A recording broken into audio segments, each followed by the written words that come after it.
నమస్తే, నేను మీ కుప్ప పద్మిని. ఇన్నాళ్ళు మీ సపోర్ట్‌ని నాకు అందిస్తూ, మీ ప్రేమని నాకు అందిస్తున్న ప్రతి ఒక్కరికి కృతజ్ఞతలు. ఇప్పుడు చూడబోతున్న ఈ వీడియో కూడా ఖచ్చితంగా మీకు ఉపయోగపడుతుంది. లైక్, షేర్ అండ్ సబ్స్క్రైబ్ చేసి మీ ఇష్టాన్ని అలాగే మీ సపోర్ట్‌ని నాకు అందించండి. అలాగే ఈ వీడియో పట్ల మీ అభిప్రాయాన్ని కామెంట్ సెక్షన్‌లో కామెంట్ చేసి నాకు తెలియజేయండి.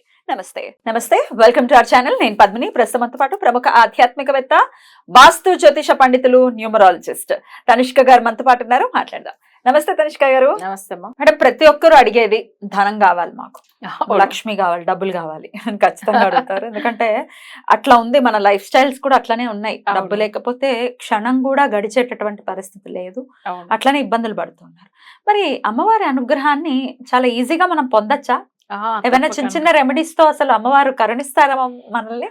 ఏమైనా రెమెడీస్ ఉన్నాయా చెప్తారా? ఓకే అమ్మా, చెప్తాను. ఇప్పుడు చాలా మందికి ఏంటంటే అసలు ఎప్పుడు ఫైనాన్షియల్ ప్రాబ్లం ఉండే వాళ్ళే చాలా మంది మనం చూస్తుంటాం. ఆర్థిక ఇబ్బందుల వల్ల నేను ఇలా అయిపోయాను అలా అయిపోయాను ఏదో ఒకటి చెప్పుకుంటూ ఉంటారు. నిజం కూడా అంతే.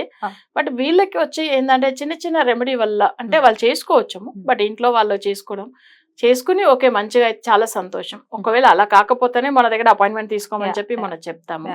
సరే, ఫస్ట్ ఏంటంటే ఇంట్లో మనం ఎప్పుడైనా కానీ శంగు ఉంది చూడండి, అంటే వలంబురి శంగుని అంటారు.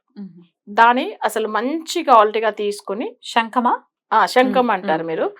అది వచ్చి ఏంటంటే ఒక దానికి ఒక ప్లేట్ అవి తీసి పెట్టుకుని దాంట్లో వాటర్ పోసి పెట్టాలి. శంకులు ఎప్పుడు ఆ వాటర్ ఉంటుంది దేవుడు. దక్షిణావృతం శంఖమా లేకపోతే ఏదండి? తమిళ్లో వలంబురి అంటారు. వలంబురి అంటే రైట్ అంటే దక్షిణం అంతే. తూర్పుకి రైట్ అంటే దక్షిణమే. అంటే వాళ్ళు వలంబురి శంగుని మేము దక్షిణావృత శంఖమే అయితే. అది పెట్టి దాంట్లో ఏంటంటే అది కూడా ఏంటంటే చాలా పవిత్రమైనది ఉంటది. కొన్ని దోషాలు ఉండేది ఉంటది. ఎలా తెలుస్తుంది మరి మనకి? మన అది పెట్టిన 1 వీక్ లోనే తెలిసిపోతుంది. మన ఇంట్లో ఏమైనా సైడ్ ఎఫెక్ట్స్ ఉంటుంది. అప్పుడు దాన్ని ఏం చేయాలి మరి? తీసుకెళ్లి మళ్ళీ ఎక్కడన్నా నదిలో వదిలేవాలి. అయితే పెడితే మంచిది జరుగుతుంది. ఎందుకంటే ఇప్పుడు కుబేరుడి దగ్గర ఉండేది ఏంది? శంగనిది, పద్మనిధి అని అంటారు. పద్మం అంటే పద్మం అంటే లోటస్, శంగం అంటే సంగ్. ఓకే, ఈ రెండుగా ఉంటుంది ఆయన దగ్గర. అది ఎన్నో కోట్ల విలువైనది అని ఆయన దగ్గర చెప్తూ ఉంటారు. అందుకే ఆయనకు ఇద్దరు, ఇప్పుడు మనకి ఎట్లా దేవుడు విష్ణుమూర్తి దగ్గర ఇట్లా ద్వారపాలకులు ఇద్దరు ఉన్నారో, కుబేరుడి దగ్గర కూడా ఇలా ఇద్దరు ఉంటారు. శంగం, పద్మం అని ఇద్దరు నిధిలు అనమాట వాళ్ళిద్దరు. సో అందుకే శంగుకు అంత మంచి ఒక ఇది ఉంటుంది. బట్ అది మన ఇంట్లో దీపం అంటే మన దీపం వెలిగించేసి మామూలుగా రెగ్యులర్ గా వాటర్ పోసి పెట్టాము, దాంట్లో పోసి పెట్టాలి. ఇది వీక్లీ వన్స్ ఆ వాటర్ చేంజ్ చేయవచ్చు. అది ఒక్కటి. నెక్స్ట్ మన ఇంట్లో ఎప్పుడైనా కానీ ఉప్పులో అంటే పెద్ద ఉప్పు, కల్లుప్పులో ఏం చేయాలంటే లవంగం ఉంటుంది కదా, లవంగం ఒక 3 వేసి అది కూడా ఒక చిన్న బౌల్లో పెట్టి అంటే మనం ఈశాన్యంలో పెట్టవచ్చు, లేదు పూజ గదిలో పెట్టవచ్చు. సో ఈ 2 పూజ గదిలోనే ఇవి 2 కూడా పెట్టవచ్చు. నెక్స్ట్ మనం వచ్చి ఏంటంటే గోరింటాకు పెట్టుకుంటాం చూడండి, దాని సీడ్స్ ఉన్నాయి కదా, అది కూడా ఒక చిన్న బౌల్లో వేసి పెట్టవచ్చు. అంటే ఇది ఎందుకంటే గోరింటాకు అంటే జనరల్ గానే వచ్చి లక్ష్మీ కటాక్షం ఇచ్చేది. అసలు ఏదైనా మంచి విశేషాలు ఏదైనా చూడండి, ఎప్పుడు మెహందీ పెట్టుకునే వాళ్ళు అసలు దానికి ఒక ఫెస్టివల్ ఒకటి పెట్టేసుకుంటారు అసలు పెళ్లి ముందుగా రోజు కూడా కదా. సో అక్కడ ఏంటంటే దానికి సంబంధించిన సీడ్ వచ్చి మనకు వచ్చి అంత మంచి పాజిటివ్ వైబ్రేషన్ ఇస్తుంది. గోరింటాకు విత్తనాలు పెట్టుకోవాలి ఒక చిన్న బౌల్, అది కూడా పెట్టేసి ఏమైనా పెట్టుకోవాలో కొన్ని పెడితే చాలు. ఇదంతా లక్ష్మీ కటాక్షం ఇచ్చేది అనమాట మనకి ఇంట్లో. సో ఎప్పుడైనా చూడండి దేవుడి గది దగ్గర, దేవుడి గదిలో పెట్టాలి. ఇప్పుడు లవంగము, ఉప్పు, ఇదంతా చాలా మంచి శంఖం. అసలు ఇవంతా మనకేందంటే భగవంతుడు ఇచ్చిన, అసలు చాలా వరకు ఏంటంటే పెద్ద పూజలు చేసుకోలేము మేము అట్లానే వాళ్ళకి ఇది చేసుకోను మంచిది. అయితే కొంతమంది చూడండి తాబేల్ది పెడతారు కదా వాటర్. అస్సలు చెప్పాలంటే అది చాలా మంచి ఐశ్వర్యం మనకు. భగవంతుడు ఆయన విష్ణుమూర్తి 2వ అవతారం తాబేలు అవతారం, కూర్మ అవతారం. బట్ దాని తర్వాతనే అన్ని అష్టైశ్వర్యాలు అక్కడి నుంచే వచ్చింది మనకు, సముద్రంలోంచి. లక్ష్మీదేవి కానీ, ఇంద్రుడిగా రాజయోగం కానీ ప్రతిదీ వచ్చింది అక్కడ నుంచి. అందుకని తాబేల్ని చాలా మందులు అసలు లక్కీగా అసలు అది ఇంట్లో ఒక చిన్న సింబల్, అది ఒకటి ఏదైనా విగ్రహం లాంటివి ఉంటాయినా కూడా మంచిది అంటారు. సో అది కూడా నిజం. మొన్న కూడా ఆయన అది గురువారం రోజు కూర్మ జయంతి జరిగింది. అసలు నాకు అసలు ఆయన 10 years బ్యాక్ దర్శనం ఇచ్చాడు, సేమ్ కూర్మ జయంతి రోజు. సో అట్లా చాలా వరకు ఇట్లాంటి విషయాలు మిరాకిల్స్ జరుగుతూనే ఉంటది. ఇప్పుడు కూర్మ జయంతి నాకు అప్పట్లో ఒక 15 years బ్యాక్ నాకు గుర్తులేదు. బట్ అయితే మేము అంటే కూర్మంది మొక్కుతాం ఇంట్లో. కానీ అప్పట్లో అంత ఆయన గురించి ఆ జయంతి అనేది గుర్తు లేకపోవచ్చు. బట్ అయితే మా మదర్ ఇక్కడ నుంచి హైదరాబాద్ లో ఉంటే అప్పుడు వాళ్ళు కాల్ చేసి అక్కడ చెప్పారు, చెన్నైలో ఉన్నప్పుడు వాళ్ళు ట్రై చేస్తున్నారు. నాకు అసలు ఫోన్ అందుబాటులో లేదు. తర్వాత ఏమైందంటే మా ఫ్రెండ్ వాళ్ళ ఇంటికి వెళ్ళాను. వాళ్ళ దగ్గర ఒక బుక్ ఉన్నది. అక్కడ ఫ్యాన్ గాలికి అవి తిరుగుతూ ఉంటే తాబేలు వరకు కనిపిస్తుంది, ఆయన ఫోటోనే కనిపిస్తుంది, ఆయన మంత్రం అక్కడ. ఆ రోజు ఆయన జయంతి. అసలు నిజంగా చెప్పాలంటే, ఎందుకంటే మేము శాలగ్రామ పూజలు కూడా చేస్తాం. మా ఇంట్లో చేస్తాం. ఆయన మాకు కూర్మ అవతారంలోనే ఉంటాడు ఆయన. అసలు నిజంగా చాలా అంటే చాలా పవర్ఫుల్. జనరల్ గా లేడీస్ అది టచ్ చేయకూడదు.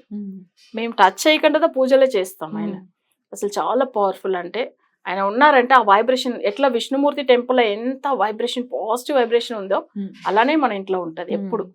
ఎప్పుడు నిత్యం ఉంటాడు కదా ఆయన. అందుకని ఎందుకంటే శిలా రూపంలో తను అసలు నిత్య స్వరూపం. ఆయన అసలు చెప్పాలంటే అయితే పెట్టుకోవచ్చు. చాలా మంది ఉంగరాలుగా పెట్టుకుంటారు మేడం, అలా పెట్టుకోవచ్చా? జెంట్స్ పెట్టుకోవచ్చు, ఆడవాళ్ళు ఏందంటే అసలు శాలగ్రామం ముట్టుకోకూడదు. అయితే వీళ్ళు ఏందంటే పూజలు చేసిన అభిషేకం చేస్తే కూడా వాళ్ళు ఏంటంటే అసలు అవి టచ్ చేయకుండా దానికి సెపరేట్ ఒక బౌల్ లాగా పెట్టుకుని అలాగే చేయాలి. అయితే అంత పవర్ఫుల్ ఆయన. అసలు మనకు అన్ని గుర్తు చేస్తాడు. అసలు ఇప్పుడు మీరు చెప్పాలంటే తాబేల్ది మనం ఒక చిన్న విగ్రహం పెట్టి మొక్కినా మంచిది, లేకపోతే మన ఇలాంటి శాలగ్రామం దొరికినా కూడా ఓకే, చాలా మంచిగా ఉంటది ఆ ఇంట్లో. బట్ ఇప్పుడు ఎందుకంటే ఇవన్నీ అష్ట ఐశ్వర్యాలు ఇచ్చేది ఆయన. వచ్చి 2వ అవతారం ఆయన వచ్చిన తర్వాత భగవంతుడు ప్రతిదీ మనకి ఇచ్చిండు. అందుకే చాలా మంది చూడండి సెంటిమెంట్ గా అందరూ ఆ రింగ్ పెట్టేసుకుంటారు. అవును, పెట్టిన తర్వాత చాలా బాగా అయిన వాళ్ళు కూడా ఉన్నారు. కానీ కొన్ని జాతకాలకు అసలు ఎందుకు సెట్ అవ్వట్లేదు అంటే వాళ్ళకి ఏమైతుందంటే, అది ఒకవేళ మీరు అనేట్టుగా సాలగ్రామ్ స్టోన్ లో వాళ్ళు ఒక డాలర్ లాగా వేసుకుంటారు, లేకపోతే రింగ్ లాగా పెట్టేసుకుంటారు. బట్ అయితే అది ఒకవేళ ఏదైనా దోషం ఉంటే వాళ్ళకి సెట్ అవ్వకపోవచ్చు. అది కూడా ఒరిజినల్ స్టోన్ లేకపోయినా కూడా ప్రాబ్లమ్ ఉంటాయి కదా అసలు. అంతే, అది వరకు ఉంటుంది. సో ఐశ్వర్యం ఇచ్చేది ఈయన స్వామివారి విగ్రహం ఉన్నా ఫోటో ఉన్నా పెట్టేసుకోవచ్చు. సో కూర్మ స్వామి అంటే మన శ్రీకాకుళం డిస్ట్రిక్ట్ లో ఉంది కదా, శ్రీకూర్మం ఉంది. మేము వెళ్ళి ఉన్నాము, చాలా మంచిగా ఉంటుంది. ఆయన దగ్గర వెళ్ళి దర్శనం చేసుకుని వచ్చిన తర్వాత అసలు చాలా మంచి పొజిషన్ కి వచ్చాము. అందరూ కూడా బాగున్నారు. నా క్లయింట్స్ కూడా చాలా మంది వెళ్ళి ఉండాలి. అయితే అందరం వెళ్ళాలి. అవును, ఎందుకంటే మీకు ఇంకో విషయం చూడండి, అక్కడ 2 గజస్తంభాలు ఉంటుంది. అసలు ఒకటి ఏంటంటే రియల్ గా అప్పుడు ఉన్నది. అయితే రామానుజుడు వారు వచ్చిండ్రు కదా అప్పుడు ఆ టెంపుల్ కి వచ్చి దర్శనం చేసుకున్నప్పుడు, అంత ముందుగా అందరూ ఆయన శివుడిని అనుకునే వాళ్ళంట. ఎందుకంటే ఇట్లా లింగ రూపంలో ఉండేదాని వల్ల. సో దానివల్ల ఏమైతుందంటే తను వచ్చి లేదు ఈయన విష్ణుమూర్తి ఇదని ఆయన చెప్పేవారు, లేదు ఇది శివలింగం లాగానే ఉంది, శివుడి లాగానే కొలిచేవారు. సరే అని చెప్పి ఆయన ఒక స్వామివారి నామాలు చెప్పి కొన్ని పాటలు పాడుతున్నప్పుడు అది ఆటోమేటిక్ గా వేరే పక్కకు తిరిగింది. ఏది అసలు కూర్మం తిరిగిన తర్వాత ఏమైందంటే అక్కడ ఒక గజస్తంభం ఉంది. అసలు ఒక టెంపుల్ 2 ఉండదు కదా, ఇటు ఒకటి ఉంటుంది అటు ఒకటి ఉంటుంది. అసలు ఇవన్నీ ఆయన ఒక చూడండి అర్థమవుతుందా అది కూర్మం అని? కూర్మం అసలు ఇప్పుడు కూడా చూస్తే కూర్మం అసలు ఆయన చెప్పిండు. అసలు సర్లే ఆయన చెప్పిన పాటకు అట్లనే తిరిగింది కదా, తిరిగి అసలు వేరే సైడ్ వచ్చింది. అందుకే గజస్తంభం అయితే ఫస్ట్ ఉన్నది ఉండాలని చెప్పి ఆ టెంపుల్ లో కూడా చూసారంటే ఇటు వెళ్ళి లోపల వెళ్ళి దర్శనం చేస్తే ఆయన ఫేస్ ఇటు చూసినట్టుగా ఉంటది. ఎప్పుడైనా టెంపుల్ నుంచి మనం బయట చూసినట్టుగానే దర్శనం ఇస్తాడు కదా, ఈయన అట్లా కాదు, లోపల వెళ్ళి దర్శనం చేసుకుని రావాలి. ఈ ఆపోజిట్ డైరెక్షన్ లో చూసినట్టుగా ఉంటాడు. అద్భుతం అసలు. అయితే పక్కనే మనం అరసవెల్లి సూర్యనారాయణ టెంపుల్ కూడా ఉంది, మీకు తెలుసు కదా. అసలు చాలా పవర్ఫుల్ టెంపుల్ అది కూడా. అయితే కూర్మం ఎవరైనా కానీ శ్రీకూర్మం వెళ్ళి వచ్చిన తర్వాత కూడా చాలా బాగుంటుంది. తాబేలు కొంతమందికి రియల్ గా ఉండేది ఉంటాయి, అవును, పెంచుకోవచ్చా? అది కొంతమందికి అస్సలు సెట్ అవ్వదు. టర్టిల్స్ రూపంలో ఉంటాయి చైనీస్, అది కూడా పెట్టుకోకూడదు. జస్ట్ ఇంట్లో బొమ్మల్లాగా పెట్టుకోవచ్చు కానీ రియల్ ప్రాణంతో ఉండేది అట్లా పెట్టుకోకూడదు. ఇవి ఇట్లాంటి ఈ టిప్స్ ఫాలో చేస్తే ఖచ్చితంగా లక్ష్మీ కటాక్షం అనేది ఉంటుంది. అద్భుతం మేడం. డెఫినెట్ గా శ్రీ కూర్మావతారం చాలా చాలా వైభవం అయినటువంటి అవతారం. ఎందుకంటే చాలా అద్భుతంగా వివరించారు. కృతజ్ఞతలు. నమస్కారం.